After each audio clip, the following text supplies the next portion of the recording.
No último Bula do ano, você vai saber quais são as expectativas do setor com o novo governo em relação a temas como farmácia popular, reforma trabalhista, regulação de preços. O que esperar do governo Lula em relação a essas pautas? Fica comigo até o fim, é logo depois da vinheta.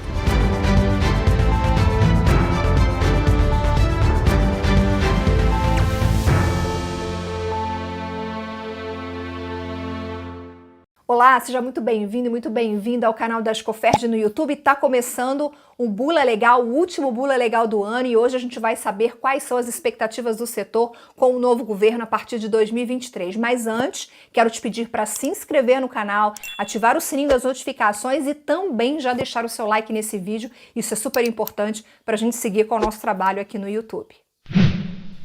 Estão aqui comigo Rafael Espinhel, advogado, presidente executivo da ABC Pharma, Rafael que conhece todas as normas, todos os projetos de lei que tramitam em Brasília e que de alguma forma impactam, afetam a sua farmácia. E também o meu colega desde o início do programa, desde o início do Bula Legal, o André Borba, analista político da Arco Advice, Arco que é uma empresa referência em análise política do país. A gente tem assim, o maior orgulho de ter a participação da Arco Advice aqui no Bula Legal, no canal da Ascoferj.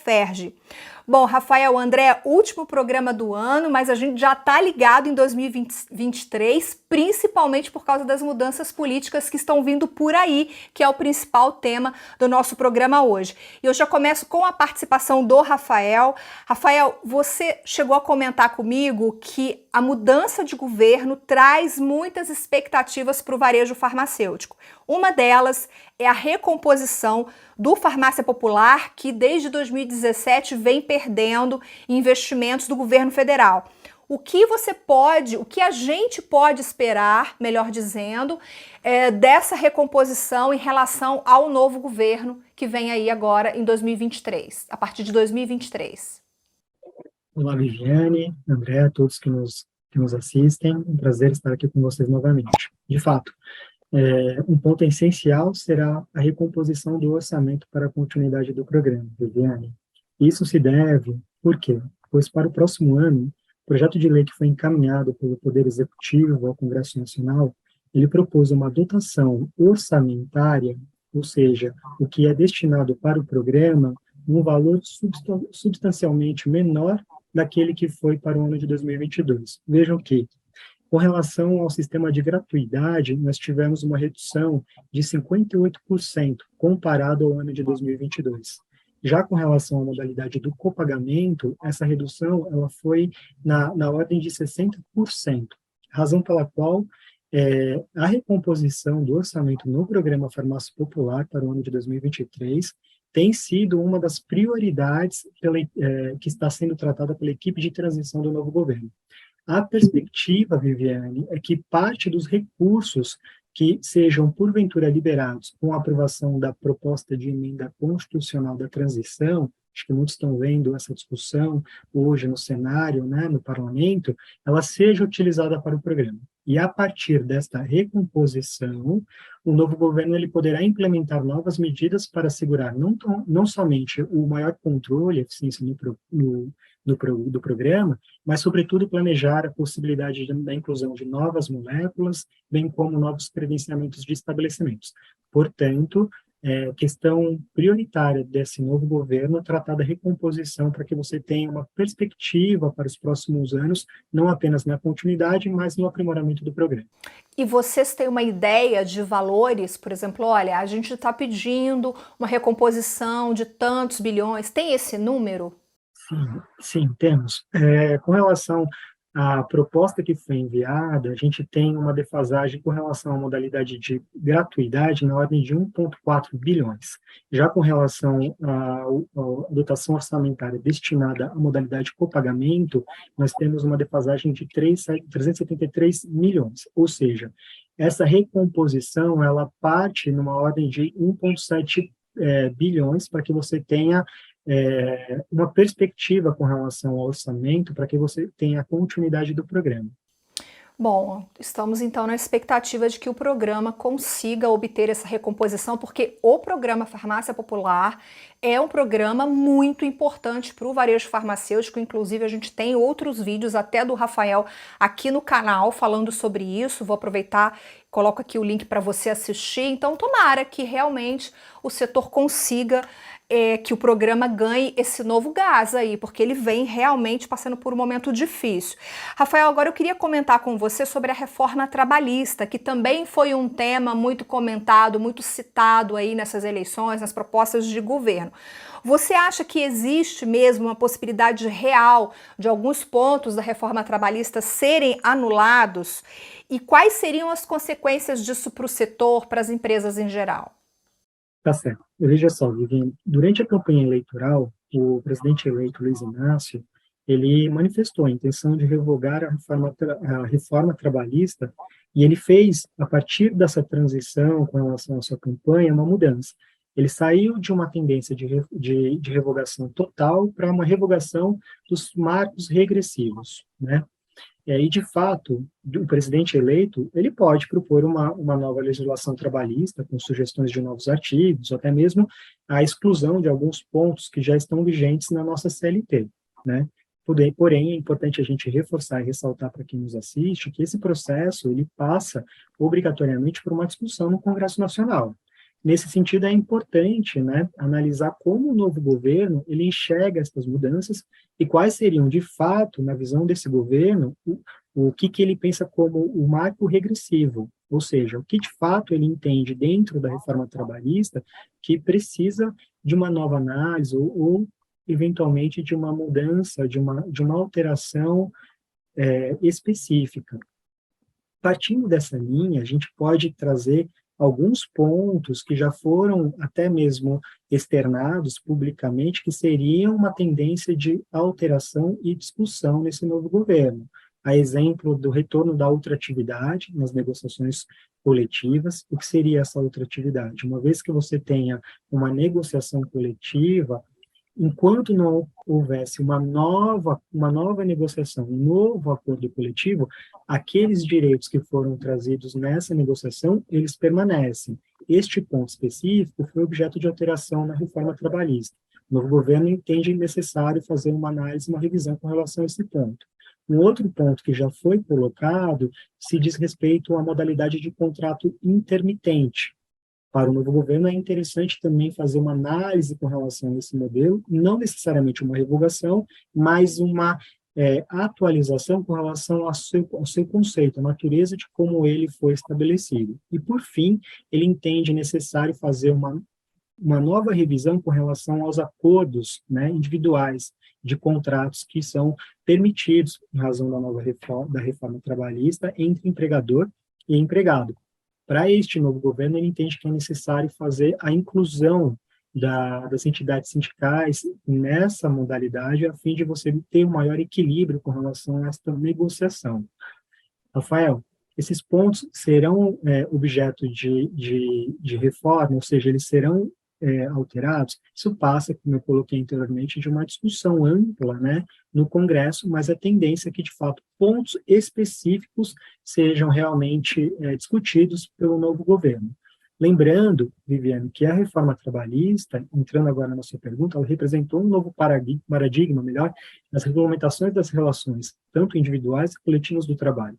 De fato, ela altera substancialmente as negociações, né, a forma, melhor, o modelo de negociação e de direitos, e trouxe inovações quanto às modalidades de contratação, prestigiando a autonomia de vontade das partes. Ou seja, sob o ponto de vista nosso, empresarial, ela trouxe aspectos importantes, não apenas para o desenvolvimento da atividade econômica, mas também para a economia. Portanto, qualquer tipo de discussão com relação ao tema, é necessário, imprescindível que você tenha uma ampla análise com relação aos aspectos positivos, para que você não tenha uma regressão com relação a aspectos que foram importantes para o impulsionamento da atividade econômica, também como aconteceu no nosso setor, que é o setor varejista farmacêutico. Eu ia justamente comentar, que o André também quer comentar, só completando aqui, eu ia justamente te perguntar se na sua visão seria uma regressão, e você já disse que sim, né, que seria uma regressão. André, quer comentar? Sim, eu levantei o dedo, sou bem disciplinado. Na verdade, eu queria até, enfim, o Rafael, ver se ele concorda comigo. Eu acho que até para fazer, em relação à primeira pergunta, farmácia popular em relação à questão trabalhista, são duas discussões que são feitas dentro do Congresso Nacional, como o Rafael já fez questão de deixar claro, e que naturalmente vão ser feitas em dois momentos distintos, porque a questão da farmácia popular já está sendo discutido por essa PEC que o Rafael mencionou, dentro desse governo que, teoricamente, não é o Congresso que a gente vai encontrar, né, a partir de fevereiro do ano que vem. Mas a discussão já está feita e o orçamento do Farmácia Popular já vai ser discutido agora. Teremos uma resposta imediata? Não sabemos, né, Rafael? Acho que a gente vai ter que aguardar se realmente vão conseguir concluir a discussão dessa PEC de transição para discutir não só a farmácia popular, mas outras questões também orçamentais que estão sendo discutidas, porque esse é um assunto também que pode ser jogado para o ano que vem. Mas a questão da reforma trabalhista é um tema que, naturalmente, vai ser discutido já com o novo governo e com o novo Congresso, e vai ter que entrar também na fila de prioridade de temas, junto com reforma tributária, enfim, administrativa ou não. Isso já vai ter que ser discutido na agenda já para o próximo ano. Acho que a minha observação foi só para deixar claro que vão ser esses momentos distintos. Não sei se o Rafael concorda comigo. Eu concordo. Você complementou muito bem, André, com relação ao tema. É importante fazer essa preparação, porque, de fato, a gente já tem essa discussão nesse governo atual com relação à possibilidade, né, de aprovação da PEC, e aí você teria uma discussão que se tem, né, se você consegue uma liberação com relação ao teto de gastos, né, para que você consiga ter um valor com relação ao orçamento, liberaria com relação a questões sociais, como é o auxílio emergencial, abriria ali a possibilidade de você ter uma receita e, a partir daí, você conseguiria destinar valores, a exemplo do programa Farmácia Popular. Então, uma perspectiva que a gente tenha com relação ao tema é que ainda neste governo a gente tem uma posição com relação ao programa Farmácia Popular. E como bem colocou o André, a questão da reforma ela vai ser uma pauta no governo na próxima legislatura. Só para fechar essa discussão, o Farmácia Popular envolve o orçamento, quer dizer, a gente define neste ano, o que vai ser gasto no próximo, então por isso essa antecedência. E a revisão da reforma não, é uma discussão mais longa, não envolve diretamente a definição de um orçamento para isso, né, recursos financeiros. Rafael, outro ponto importante que eu quero comentar aqui contigo é sobre a política de regulação de preços de medicamentos. Como o novo governo, na sua visão, vai caminhar com esse tema? Perfeito. Viviane, me permite pontuar algumas questões que são importantes, né? No que diz respeito à regulação econômica do mercado farmacêutico, o nosso país ele tem uma experiência de quase 20 anos de um modelo regulatório que foi inaugurado por uma lei, que é uma lei 10.742, do ano de 2003. No nosso país, existe um sistema de controle de preços de entrada de medicamentos e uma metodologia de reajuste anual. Acho que todos nós que atuamos no setor conhecemos, né, essa dinâmica. O que acontece? No ano passado, nós tivemos uma consulta pública sobre precificação de medicamentos feita pela CMED, que é a Câmara de Regulação do Mercado de Medicamentos, que teve por objetivo revisar uma norma, que é a Resolução número 2 de 2004. O que é esta resolução? Ela trata-se do principal instrumento regulatório que aprova os critérios para a definição de preços de produtos novos e de novas apresentações. Todavia, esta discussão ela não foi concluída e, muito provavelmente, ela não se encerra com o término deste governo. Então, certamente, essa questão será objeto de discussão com o novo governo, visando a modernização da política econômica e regulatória do nosso país. O que eu considero que o novo governo ele vai aprofundar? 2 pontos. A flexibilização de preços para moléculas com ampla competitividade, bem como a permissão de medicamentos com inovação incremental com eficácia terapêutica comprovada, eles possam ter seu preço definido pela própria empresa, ou seja, uma flexibilização com relação a esse controle de preços e, portanto, traria ali uma mudança substancial com relação a esta política atual.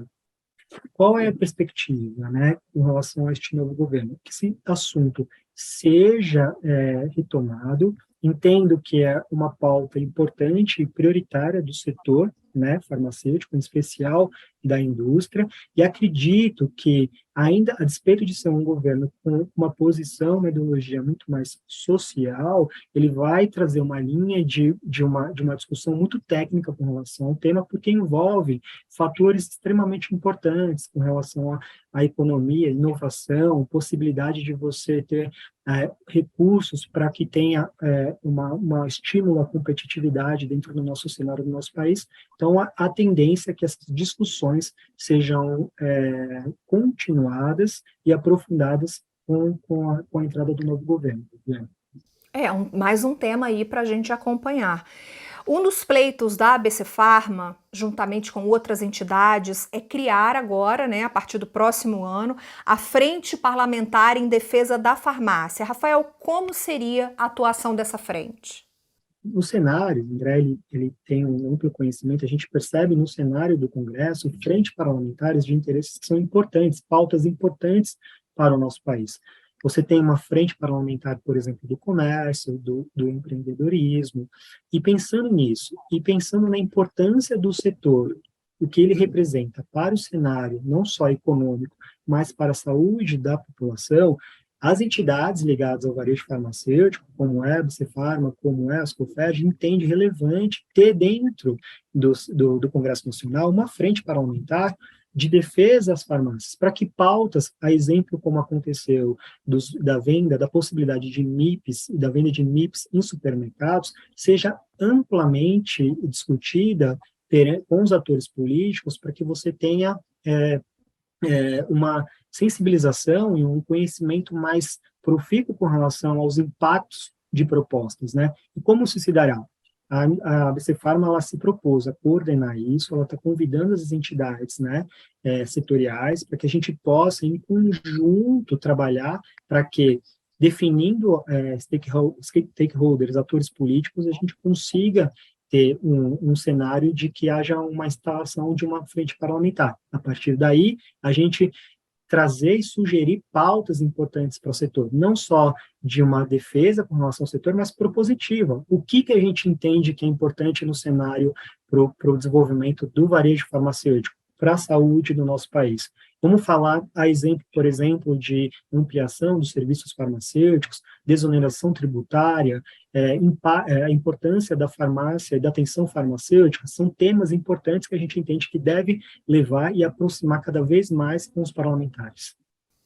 Inclusive, a pauta de MIPs, já vou passar para você, André, a pauta de MIPs, que se arrasta há bastante tempo, né, vai ser um tema conduzido por essa frente.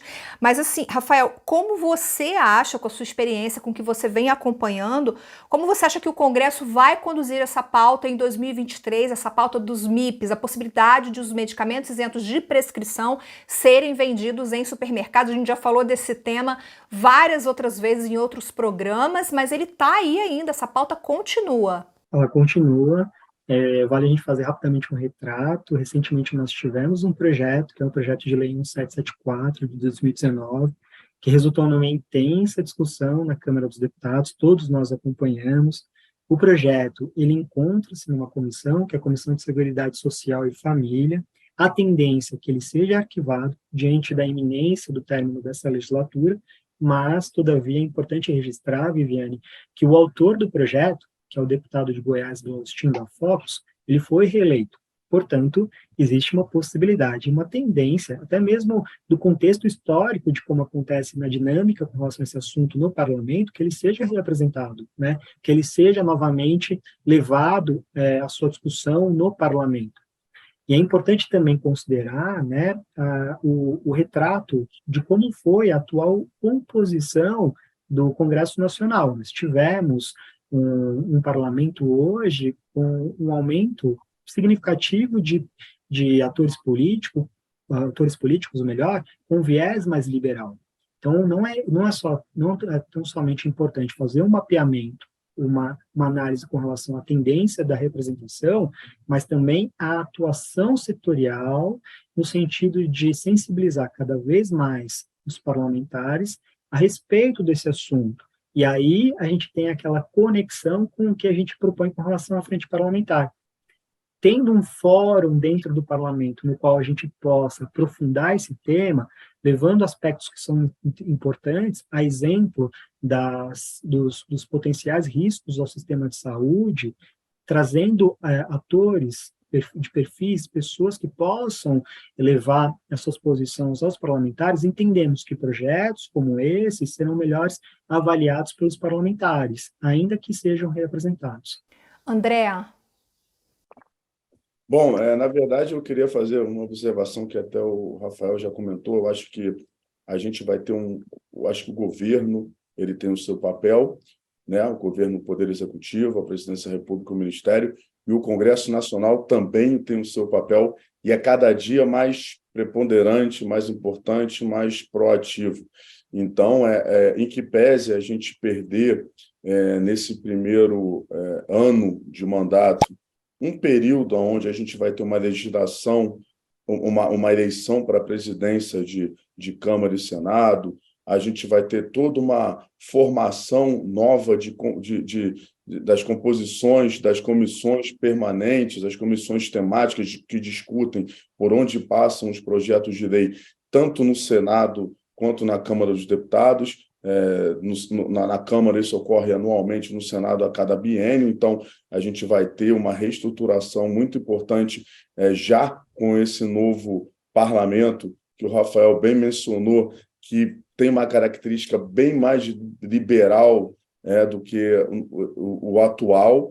Então é muito importante também essa criação dessa frente parlamentar, porque é onde nesse primeiro ano, segundo ano, é onde as discussões que vão realmente seguir ganham mais corpo. Então, acho que já a criação dessa frente, já com apresentação de ideias, com mobilização de atores, stakeholders, eu acho que realmente é muito importante para o setor dedicar, fazer um intensivo nesse primeiro semestre aí, por mais que tenha todas essas indefinições, mas já mapeando quem são essas pessoas que podem realmente serem apoiadores do setor. Então, realmente, acho que é um momento desafiador, mas que o setor tem que estar bastante ativo, proativo e atento para trazer informações e colaborar com o poder público, tanto com o executivo quanto com o legislativo, que realmente a gente vê cada vez mais independência entre eles, né? O que eu acho é que a gente precisa ter uma pluralidade de visões, de opiniões, de discussões. Não dá para ficar todo mundo de um lado só, até porque isso não é democracia. Então, tendo um Congresso mais liberal com um governo de Luiz Inácio Lula da Silva, eu acho que a gente pode encontrar aí um equilíbrio, né? Enfim, exercer mesmo a democracia. Isso é democracia. Bom, saindo agora da esfera nacional e indo para a esfera estadual, no Rio de Janeiro nós tivemos a reeleição de Cláudio Castro e fizemos um programa sobre isso aqui. O André falou bastante sobre isso no programa anterior, o link está aqui para você se você quiser assistir, ouvir um pouquinho a análise do André, que está muito bacana.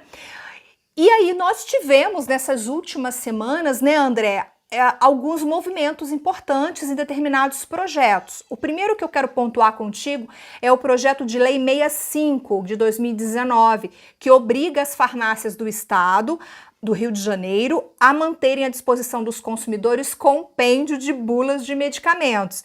Esse projeto, ele havia sido vetado integralmente pelo governador Cláudio Castro, e eu quero saber de você se esse veto já foi deliberado pelos deputados na Alerj. Bom, em relação ao governo do Rio, acho que a gente seguiu. No governo do Rio, na verdade, ele teve a reeleição do Cláudio Castro, e a gente tem uma Alerj também com uma característica bastante liberal. Eu acho que aumentou bastante, por exemplo, o partido do governador, que é o PL, ele aumentou significativamente a bancada. Antigamente ele tinha 2, foi para 15, agora tem 17 deputados eleitos.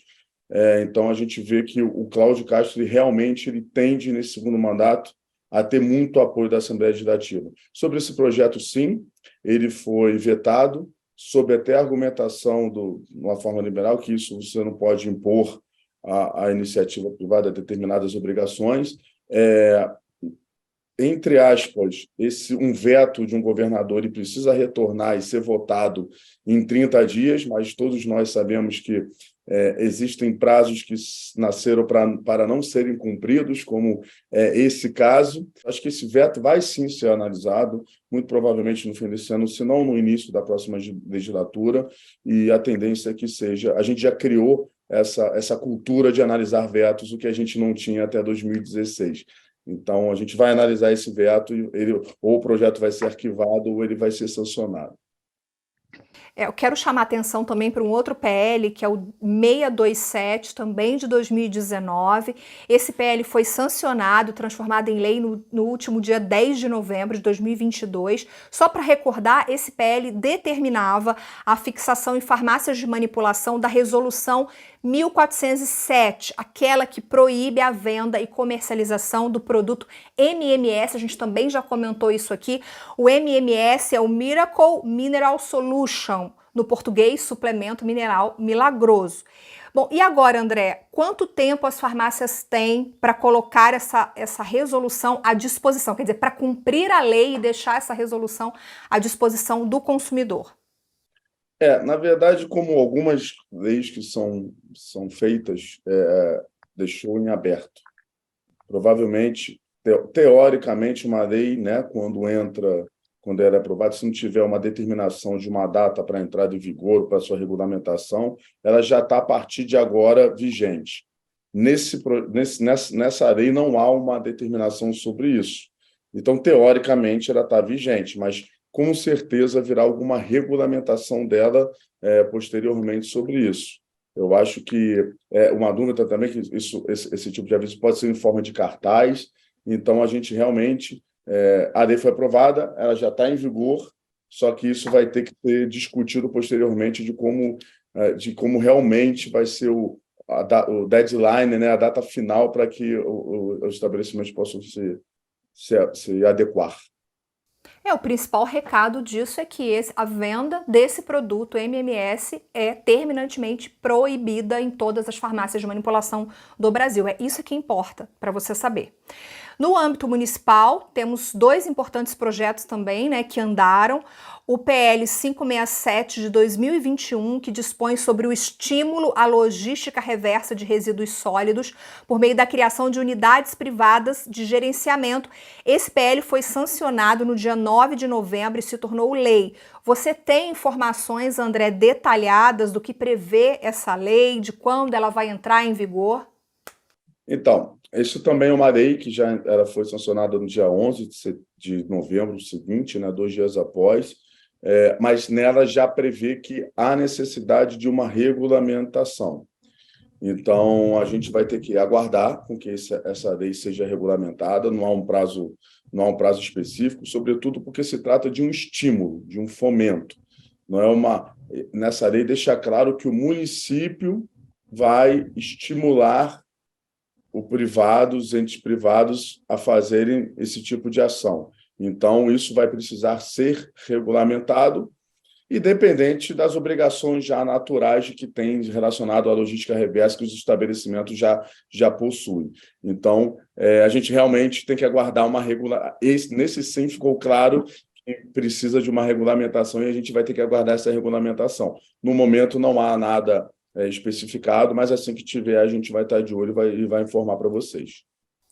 Eu só estou me perguntando aqui, até aproveitando que o Rafael está aqui com a gente já tem um projeto nacional de logística reversa de medicamentos. Inclusive, o recrutamento das farmácias é conduzido pela ABC Pharma, né? Um projeto completo que faz ali toda essa logística do consumidor de volta para a indústria. E eu fico me perguntando até que ponto esse projeto municipal pode contribuir com o projeto nacional. A gente é um país muito burocrático e às vezes as leis são criadas, né? Quer dizer, o autor da lei não chega a ter nem conhecimento de que já existe um outro projeto maior ou em âmbito nacional em andamento. Eu não sei se em algum momento, não sei nem se o André tem essa informação, em algum momento se esse projeto se choca com o projeto nacional da logística reversa ou se esse projeto é um complemento à logística reversa nacional. Você consegue comentar isso para a gente, André? Sim, sim. Não, é um complemento, como eu falei. É quase uma criação de um programa de estímulo. As obrigações da logística reversa já estão previstas nas leis federais. Sempre que é apresentado um projeto de lei, é feita uma análise de constitucionalidade. E o que acontece muitas vezes? Ao invés de ter uma lei que obriga ou que proíbe, ela autoriza, ela cria incentivos. Eu acho que é o caso dessa lei. Essa lei ela não está determinando nada que vá de encontro à legislação federal. Ela simplesmente está falando que o município vai participar no estímulo, no fomento, para que as unidades privadas possam aperfeiçoar a forma da logística reversa. Então, é um complemento onde o município se coloca à disposição para fazer parte desse processo que ajude a cumprir a lei federal. Eu acho que, nesse caso, óbvio que a gente tem muitos casos que são conflitantes, as leis, né? E isso é discutido, é judicializado, como a grande maioria das nossas leis, mas, nesse caso, é algo complementar, não é algo conflitivo. Sendo assim, é bem-vindo. Bom, agora o PL 937, que a gente também já trouxe aqui para o programa algumas vezes, que proíbe os estabelecimentos de exigirem o CPF na hora da venda como condição para atendimento ao consumidor. Esse PL havia sido vetado pelo prefeito do Rio de Janeiro. Mudou alguma coisa nas últimas semanas, André? Sim, na verdade, ele foi vetado e o veto foi derrubado, tá? Então, virou lei. Só que antes, a ideia inicial do projeto era realmente proibir que fosse exigido para a venda. Então, a lei que foi promulgada você não pode, para vender, exigir que o CPF do consumidor, mas você pode solicitar para fins de cadastro. Então, também ficou algo bastante no ar. Tira uma obrigação, você fala, olha, eu não posso deixar de vender se você não quiser me dar seu CPF, mas eu posso te pedir. Então, foi quase que um acordo de cavalheiros. Na verdade, assim, eu particularmente passo por essa situação todas as vezes que eu vou numa farmácia, por exemplo, né? O balconista pergunta o meu CPF, assim, eu às vezes informo, porque eu acabo ganhando um desconto ou outro e tal, mas nunca me foi exigido. Não, Viviane, a gente só vai vender para você se você der o seu CPF. Nunca ninguém falou isso comigo. Então eu acho que já é uma prática do mercado pedir o CPF. Se a pessoa quiser informar, muito bem. Se não, a venda vai ser feita de qualquer jeito, até porque a farmácia não vai deixar de fazer aquela venda por conta disso, né? Então não sei se esse projeto contribui de alguma forma, se vai acabar caindo num local que todo mundo já está, né, André? Por alguma razão, o legislador deve ter feito isso. Eu acho que algum local, diferentemente do que nós frequentamos, pode ser que em algum momento tenha exigido e alguém tenha, de alguma forma, denunciado ao parlamento em relação a isso. Isso foi criado, mas eu acho que, realmente, esse projeto ele simplesmente vai fazer com que aconteça exatamente no seu caso que você mencionou, onde você vai dar se você quiser, sobretudo sabendo que pode ter algum desconto ou não, mas se você não quiser, você não é obrigado, e mesmo assim eles vão te vender o medicamento. Eu acho que a lei só garante o direito de um e de outro. É isso aí, gente. Hoje a pauta foi extensa, mas valeu muito a pena. Coloca aqui nos comentários para mim o que você achou desse último programa do ano. Deixa o seu like, envia para todo mundo. Vamos divulgar essas informações, combinado? Eu quero agradecer ao Rafael, que entrou na nossa equipe um pouquinho mais tarde. Muito obrigada pelas suas entrevistas ao longo de 2022, Rafael. Eu que agradeço, Viviane. Para mim, como eu falei, eu reitero aqui, né? Fico muito feliz, é uma honra aqui compor essa equipe ao lado de você, de André. Falo que Na realidade, eu não transmito conhecimento, na realidade, eu absorvo aqui muito de vocês, assim, aprendo. São aulas aqui que a gente tem e fico sempre à disposição. Se você aprende, Rafael, imagina eu, né? Aqui. André, muito obrigada. Tá aqui com a gente no Bula Legal desde o primeiro programa, acreditou no projeto e segue firme e forte. Muito obrigada pela sua participação aqui durante o ano. Imagina, eu que agradeço a oportunidade, também a modéstia do Rafael. E sempre, vamos 2023, a gente seguirá juntos também, discutindo sobre a nossa política, tomara que de uma forma mais tranquila e mais previsível, né? Tomara que a gente tenha uma previsibilidade maior do que a gente teve esse ano, que sempre foi uma montanha-russa. Isso aí. Quero agradecer também a sua companhia. Esse é o último Bula do ano, então eu posso me despedir de você, te desejar um feliz ano novo, te desejar um 2023, assim, do jeito que você deseja que seja. Combinado? Te vejo, então, no próximo ano. Um abraço. Tchau, tchau.